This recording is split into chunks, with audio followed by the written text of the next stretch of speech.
Hello mga kamare! So ayan ang iyong kamare.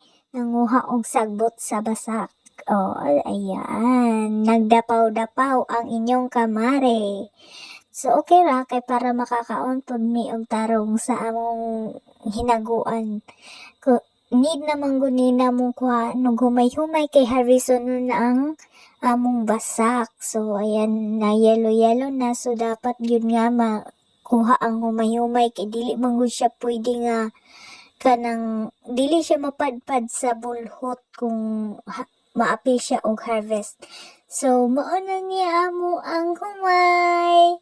Thank you Lord sa blessings nga imong gihatag and makakaon nami sa among hinaguan. Ayan, thank you Lord.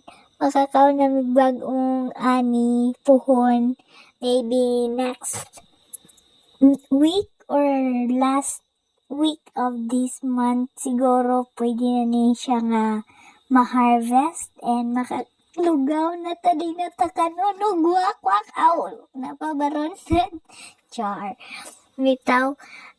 Thank you Lord sa blessings nga imong gihatag. So ayan, nindot siya og kanang bunga, nindot sa mata, nindot tan-awon or nature gyud, maka-relax tan-awon.